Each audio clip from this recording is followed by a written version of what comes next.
Hey guys, it's Becca. I'm back. This video is gonna be about like 2016 overall. Like I have some things like I learned and things I realized, which is really gonna help benefit me in 2017 because I don't want to like make the same mistakes I've made. Because 2016 was like I think it was like almost everyone's bad year. Like a lot of people were just like, wow, it was a horrible year. Like everyone's like, oh, I hit my lowest in this year. It's just been the worst year ever. I've never felt so lonely. Like people always saying that, and I'm like, wow. Like even for me, like it wasn't the greatest year at all. Like by far, all the years I've experienced, and that I remember pretty well. This one has been probably the worst. Just about what happens in it, but I want to share like some things I learned. I actually had like this self-reflecting time where I self-reflected and I wrote down on like a huge paper. I'm not gonna read it, but I'm just gonna look over it to make sure I'm not missing anything. But like I really felt like reflecting on 2016 was necessary just because so many things that actually not exactly life changing but kind of life changing. I feel like this year I've kind of grown from thinking more like a child to thinking more like I'm gonna have to eventually be an adult soon. I don't live like I don't live just based off of my friends and high school and all that. Like it's not gonna last forever. I think that's become more real to me because I'm almost halfway done high school. It's almost like it's kind of crazy to think about that. So first of all, like this past 2016, I felt kind of just I never really felt lonely, like really like wow, no one cares, because I do have people who care in my life. That's why I was so mad at myself. I'm like, why am I thinking this way when I really do have people who care about me? And I feel like part of the reason was because I relied so much on my friends to like not exactly what I do, because I like to think of myself like as independent. I've been like always told like, oh, you're a leader, and I want to be a leader, but at the same time like I do want to have people I can count on. And this past year, like my best friend went to college. That was pretty hard. She was there for me like spiritually, and we just had the same foundations, and we're pretty much family. Like grown up with her my entire life, and we have the same morals. We both believe in God. It's always different relationship with different friends. There's always that one person you really like. You are really happy to see them and all that. And then when she left, it's like it was different. I felt like I had to be like the mature person for myself, because we kind of iron sharpens iron. Like that's kind of what it was like. Like she helped me and I helped her, and then we raised each other up. We kept each other accountable. So like I do have friends like that too. Like I have a couple friends that are really good. They like, Becca, if you're doing something wrong, they'll tell me. Thank goodness, because I don't want to be doing the wrong thing, getting off track, and then I just think it's fine. But if you don't really have someone who motivates you, like right there with you, it's kind of harder. And it's like if you have friends who don't have the same foundations as you, it's hard. Like I've had a couple people I've hung out with, they just don't have the right morals as you. Like if you're like, oh, I don't want to do that, they're like, oh, let's go do this, and like I really like it goes against what I believe. Then if they don't understand, then you can't really have friends like that. I mean, it can be nice, just they can't be your core, because then they'll just eventually like be like, wow, either they're gonna get rid of you as a friend, or you're gonna need to get rid of them because they just don't respect you, and being like, oh, if you don't want to do that, then I respect that. If they can't do that, then I suggest they not being your closest friend, just because that's not going to help you. 2016, I had to realize how independent, like how your friends aren't always going to be there for you. Like you can hang out with them all the time, 24/7, but it's like, what at the end of the day, what do you want to accomplish? Like what do you want to do in the next like 4 years? Like when you go off to college, like after that, I kept thinking all these deep things. I was talking to my sister about it. Like it's so crazy. I don't like thinking about what's going to happen after college, because you're by yourself. And I just realized that my friends I have now, like, yes, I can hang out with them tons and loads, but my future isn't going to be them.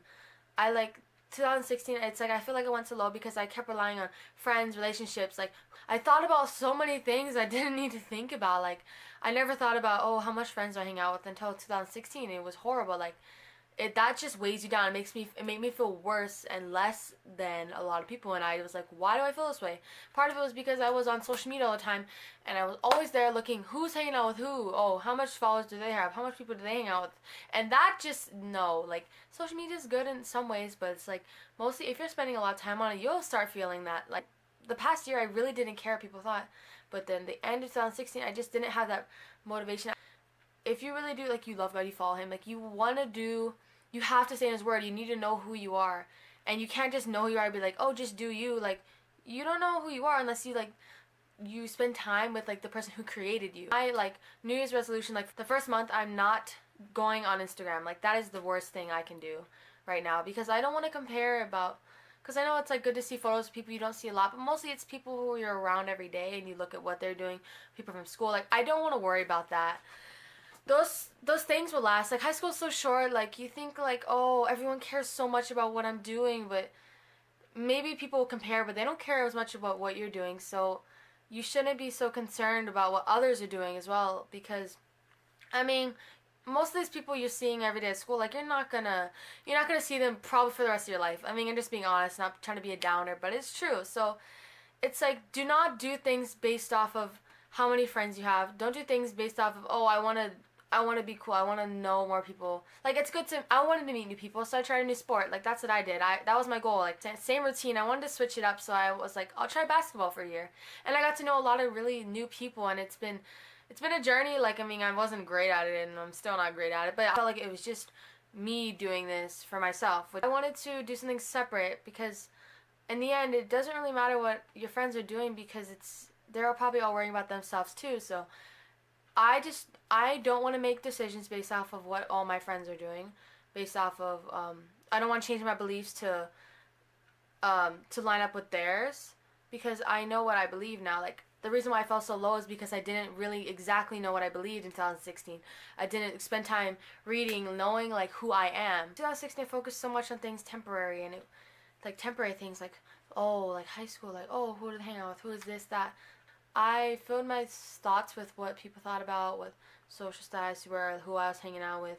Oh, it doesn't matter. Like so many of these relationships I see too, they don't even last that long. So I'm like, I need to realize in the long end, God has a way better plan. He has someone waiting for me that I need to wait for. I don't want to get myself messed up emotionally, and maybe not all of it relationships are like emotionally. Maybe they do last. Some of them do.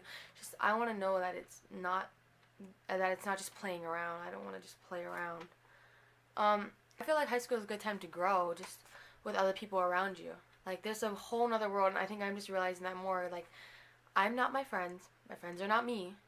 I am myself, and I need to do, if I wanted to do something and maybe my friends aren't doing it, it's okay. Like don't care so much about what they think. Like yes, your friends are there for you, support each other, but doesn't mean you guys support each other. You do the exact same thing. You don't have the same path in life. Also, the one downside is like when you know God and you're not following him how you know you should, I feel like you're more miserable than people who don't even know him. Like it's because you know there's hope, you know there's like a joy, there's like so much joy. But when you stop following him, you realize like, wow, I shouldn't be feeling this low, because I know like the creator. Like that's crazy. I don't know. That always blows my mind. Like the creator. Like that's crazy. That he cares so much just about us. I don't know. That always hits me. But it's like sending your mind to like, not about what, if you focus on the world so much, like what people are doing, like, oh, what are they doing? What is that? What do they think about me? Like you're just gonna feel worse about yourself. It's like focus on things that are greater than yourself. If I really want to walk where I'm supposed to walk, where I'm supposed to go in life, like I can't be like, oh, I want to blend in. Like that is totally like the opposite of what I'm supposed to be doing and what you're supposed to be doing. Overall, I know it's just a lot of ranting. I know, I'm sorry, but in 2016, like I had some really good moments, like with some of my friends. Yes, in the beginning of the year, maybe the beginning was better than the end. Ending was not so great, but it's just, that's what I learned, is that yes, I have friends, but my friends are individuals too. They're unique, and that's what I love about it, because we do have some of the same morals, but sometimes we don't, and that's just how it is. But like we help each other. Like get yourself friends who encourage you, who lift you up, and don't make you feel like, wow, you don't have this, you don't have that. That's great. So that's just what I learned, is being more independent as a person, knowing that my future isn't theirs and theirs isn't mine. So that's what I realized, and I'm hoping that this 2016 talk helped you, because this 2017, I'm really just, this is going to be New Year. I've made new resolutions, new things I want to do, things I want to try, different experiences I want to have, and goals. Like set your goals high, because if you don't set your goals high, then you won't be expecting much, just be kind of like the same thing over. And that's what I was kind of experiencing last year, was just same routine. It just didn't feel good. It was not good. So this year I'm setting myself good goals, trying like so many different things. And if you guys have any like big goals you have for 2016, you can let me know. Like, I really just want this to be a heart to heart kind of video, just because I know that I don't want my channel to be like super like cliche. I want it to be personal as well. And then I'm not like a perfect person. I don't go through perfect things. I don't always feel super happy and joyful all the time. So I just wanted to let you know. So I hope you enjoyed this video, and I'll see you guys next time.